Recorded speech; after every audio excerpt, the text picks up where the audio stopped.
Whoops. There we are, ladies and gentlemen. Welcome to the Hayes household again. Ready to do a little review for your big test on Thursday. So I had a few important things to go over with you, and as you know, the bulk of the exam is going to be multiple choice, and since we've been at this unit for quite a long time, there are many important concepts that we've been talking about since we started the American Revolution, some of the underlying causes. So if I were you, I would have your notebook out or some paper so that you can jot down some things as I'm talking. They won't be super specific, but I'll give you the basics, and then you can go back to your notes and your packet and your worksheets, your text, if you need to, in order to get better definition and explanation. So we're going to start out with a very important topic called mercantilism, and you should always be able to define mercantilism as the mother or the home country pursuing raw materials from the colonies, and then the colonies sending those raw materials, and then the mother country or the home country, like Great Britain, is finishing the products, manufacturing the products, sending them back to the colonies at a higher price.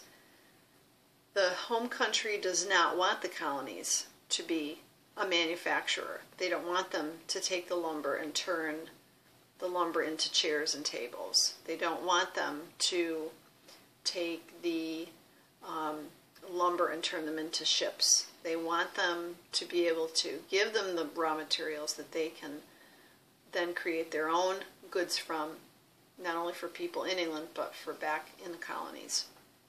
And then one of the things that we talked about was the Navigation Acts, and how the Navigation Acts supported mercantilism.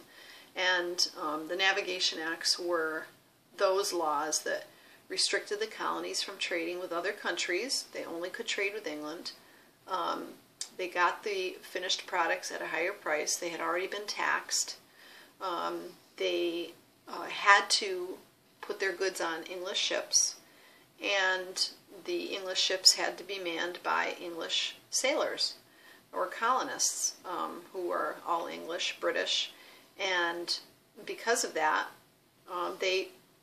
England created quite a wonderful mercantilism product,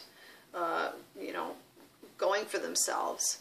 And for a while there, because the Navigation Acts were doing what they needed to be doing, and because the English trusted the colonists, they fell into this time period called salutary neglect, if you remember that.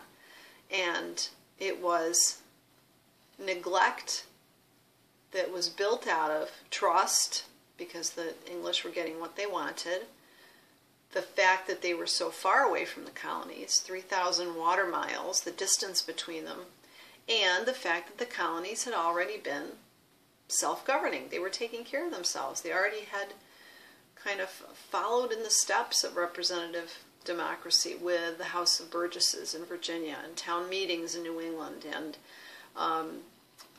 use of the Mayflower Compact. All that stuff contributed to their feeling of independence and contributed to this idea of salutary neglect. However, once the French and Indian War hits, 1756 to 1763, you remember the war between the British and the French in the colonies. The French and Indian War, while it was a win for the British, caused them to fall under some heavy debts.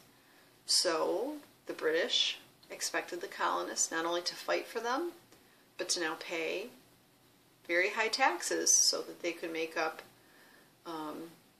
their debt for this war, for this French and Indian War. So this is where the taxation begins, without representation, to pay the debts, and the colonists begin to feel as though they're not being treated well. They're not being treated as English citizens. The citizens in England wouldn't be treated this way. why are they stuck with taxation with no representation in Parliament? So some of these underlying causes, these events, stem out of the French and Indian War. And, as I said before, the salutary neglect, feeling like they kind of had things under control for themselves. They had this self-government going. They were taking care of themselves. There's this distance between them. And now all of a sudden here comes this huge hammer on the colonists. And one way that they felt confident in reacting to the taxation was through boycotts. And you remember we've talked about a lot of acts, things that were taxed, internal versus external taxes. And for example, if we use the Stamp Act, which was not a tax on stamps, a boycott was very effective. It helped to repeal the Stamp Act because once England wasn't getting its money because people stopped buying their goods, they took the tax away. So there were some effective methods in dealing with this economic cause of the war. But add to that, you certainly should understand the Boston Massacre. You should definitely understand the Boston Tea Party, part of the tea tax, and how the Boston Tea Party led to the intolerable or coercive acts. Remember that. And part of the coercive acts included the quartering acts, soldiers being able to take over the colonists' homes, stay in them, eat their food, sleep in their beds, just take over their homes, and also using the writs of assistance, being able to go in and search and seize for contraband from the colonists. So you should understand some of those important underlying causes. Once the war begins with Lexington and Concord, now there is a need to get everybody to one side or the other, either to the Loyalist or to the Patriot side. So you should go back and make sure you understand the differences between the groups of people who are fighting in this war. You have the radicals, right? The patriots, the rebels, whatever you want to call them. The moderates, who are the neutrals, they're kind of in the middle. And then the conservatives, who are the loyalists, the Tories. And we said there was about a third in each one of those camps. And Thomas Paine wrote Common Sense in order to pull the neutrals off of the neutral fence and onto the role of the patriot. So make sure you understand Common Sense. We also did a little discussion, very briefly, about the advantages of the English over the colonists when it came to actually fighting the war. So you want to find that kind of information. And the fact that without the French as an alliance, the colonists were not going to succeed. That was a very big part of their advantage, especially after Saratoga. You should understand Saratoga as the turning point. You should understand Yorktown as the last battle, but also the, what would I say, the influence of the French in ending that battle and subsequently ending the war. And make sure you go back to your notes and look at the final treaty, the Treaty of Paris in 1783. So that would take you through the entire war. However, we're going to have quite a few questions on the Declaration of Independence. And we have spent 4 or 5 days being absolutely complete about your understanding of the Declaration of Independence. You have many notes that you can refer to.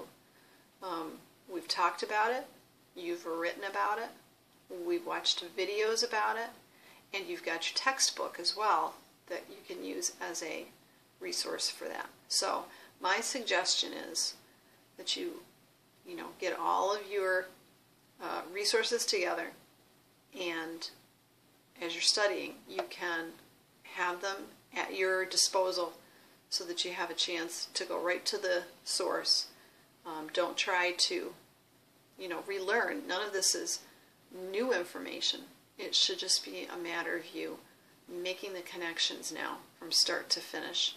And I think in just this short discussion, you can see that if you start with mercantilism and you kind of end up with the Declaration of Independence, you have the complete view of the Revolutionary War and its causes and its effects. So in class we will definitely have done some conclusionary discussion, but for your plan in terms of studying for the multiple choice part, I would suggest, after listening to me, you spend some time looking at that information as well. So I wish you good luck. You are the bacon to my eggs, and I hope to see you in class, and wish you great encouragement. And if you study, you're going to do superbly on the test, and you put some effort and time into it. You know the information, you need to trust yourself and work to that end. Okay?